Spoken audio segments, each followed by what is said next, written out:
welcome back ខ្ញុំស្រីនាងថ្ងៃនេះខ្ញុំត្រឡប់មកវិញជាមួយនឹងវីដេអូខ្ញុំអត់ដឹងថានឹងវាជា make up tutorial ឬមួយក៏មិនគេប៉ុន្តែជា tip ខ្លីៗអានេះខ្ញុំគិតថា helpful មែនតើសម្រាប់អ្នកគេដែលគាត់ដូចថាឥឡូវហ្នឹងខ្ញុំមានកម្មវិធីពេលព្រឹកអញ្ចឹងខ្ញុំផាត់មុខពេលព្រឹកហើយ and then ឥឡូវខ្ញុំត្រូវមកផ្ទះឬមួយក៏អ្នកនរគ្នាត្រូវ touch up make up អ្នកនរគ្នាដោយសារមុខអ្នកនរគ្នាឡើងខ្លាញ់អញ្ចឹងណាដើម្បីទៅកម្មវិធីមួយទៀតពេលល្ងាចឥឡូវខ្ញុំនឹងប្រាប់អ្នកនរគ្នាថាធ្វើម៉េចដល់ពេលដែលយើងមុខយើងឡើងខ្លាញ់ហើយយើងគួរតែផាត់ម្សៅមិនឬមួយយើងថែម make up មិនឲ្យវា long lasting ហើយវាស្អាតជាងមុនទៀតអញ្ចឹងវីដេអូនេះអត់មាន sponsor ទេសង្ឃឹមថាអ្នកនរគ្នា enjoy តោះ let's go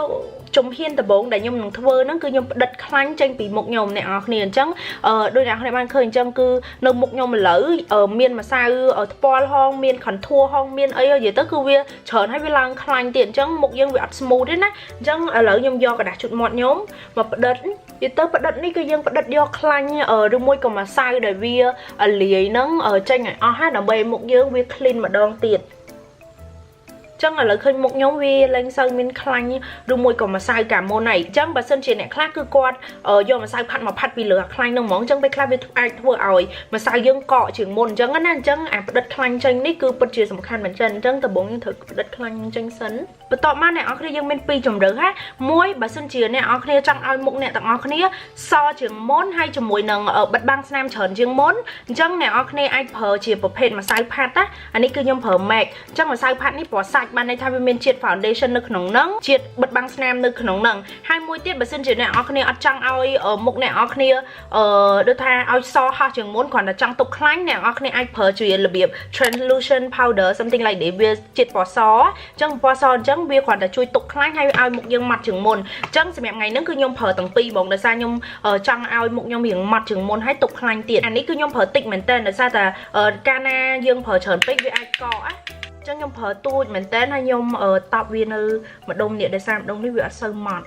ហើយជាពិសេសនៅច្រមុះខ្ញុំ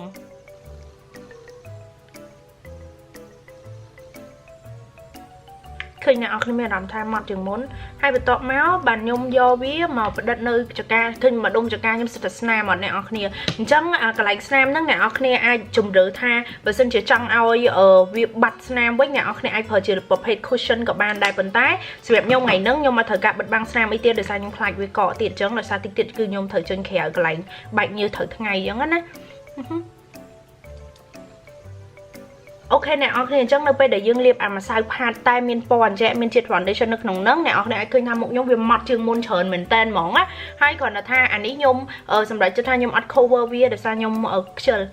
អញ្ចឹងសម្រាប់អ្នកគេដែលគាត់ចង់ cover គាត់អាចដាក់ concealer មកតង់ទៀតតែសម្រាប់ខ្ញុំមិនបាច់ទេអញ្ចឹងថ្ងៃនេះគឺខ្ញុំប្រើទាំងពីរហ្នឹងហ្មងដោយសារតែមួយទៀតគឺខ្ញុំចង់ទុកខ្លាញ់អ្នកនរគ្នាមិញអ្នកនរគ្នាអត់ឃើញទេថាអានេះខ្ញុំអត់មានដាក់នៅលើថ្ងាសខ្ញុំទេដោយសារថ្ងាសខ្ញុំអត់មានត្រូវការបិទបាំងស្នាមអីទេគ្រាន់តែថាខ្ញុំត្រូវការបិទខ្លាញ់នៅលើហ្នឹងអញ្ចឹងណាអញ្ចឹងខ្ញុំប្រើអាម្សៅនេះ Romance Better Than Finish បិទនៅលើហ្នឹងដើម្បីកុំឲ្យវាឡើងខ្លាញ់ចឹងអាម្សៅពណ៌សនេះធម្មតាពណ៌សនេះវាស្ដើងជាងអាពួកមានជាតិម្សៅ foundation ពណ៌សាច់ណាអ្នកនរគ្នាអញ្ចឹងបើសម្រាប់និយាយទៅសម្រាប់ខ្ញុំគឺខ្ញុំចូលចិត្តទាំងពីរឯងតែសម្រាប់ណាគេដែលគាត់ចូលចិត្តស្រាលគឺគាត់អាចសាកជាមួយនឹងអារបៀបម្សៅពណ៌សចេះបានតែបើសិនណាគេគាត់ចូលចិត្តផាត់មុខរៀងក្រាស់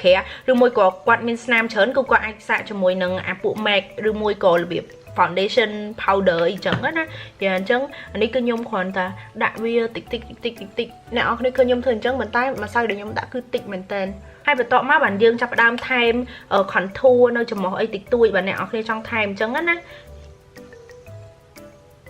ហើយអ្វីដែលខ្ញុំចូលចិត្តថែមជាងគេហ្នឹងគឺ blush អ្នកនរគ្នាគឺខ្ញុំមិនដែលភ្លេចគេដោយសារតែcolor ថ្ពាល់គឺសំខាន់មែនតើគឺវាជួយឲ្យមុខយើងមើលទៅខ្ជូតជាងមុនហើយអត់សូវស្លេកហើយទោះបីមានម្សៅកអីអញ្ចឹងវាអាចជួយបិទបាំងច្រើនមែនតើអញ្ចឹងខ្ញុំប្រើ Romance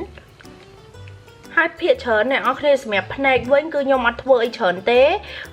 គឺគ្រាន់តែខ្ញុំយកស្លេករបស់លឹកជាហ្នឹងគឺខ្ញុំអូសវាឡើងលើមិនចេះមួយដោយសារពេលខ្លះmascara យើងវាអាចបតាអញ្ចឹងណាអញ្ចឹងយើងធ្វើ make sure ថាវា clean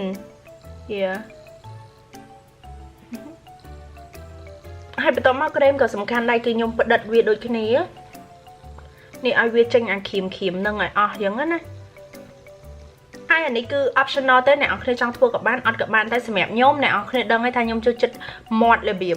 blur មែនតើអញ្ចឹងធម្មតាក្រែមយើងវាតែងតែអស់អញ្ចឹងណាអញ្ចឹងអ្វីដែលខ្ញុំធ្វើគឺខ្ញុំដាក់ cushion តែ តែដាក់តិចមែនតើហ្មងអ្នកអរគ្នាដោយសារយើងអត់ចង់ឲ្យមាត់យើងសព្រុះណាហើយបន្ទាប់មកយើងលាបក្រែមដូចយើងលាបរហដង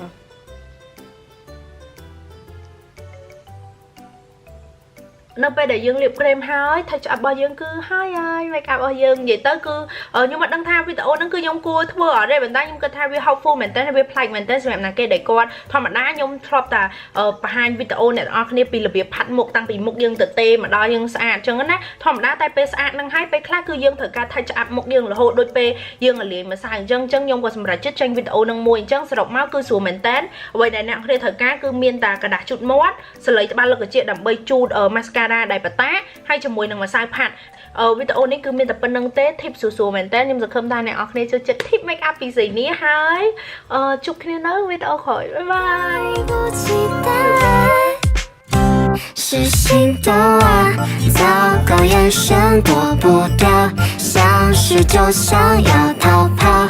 我与你就好像彗星与地球正在相撞，在这满天粉色的季节。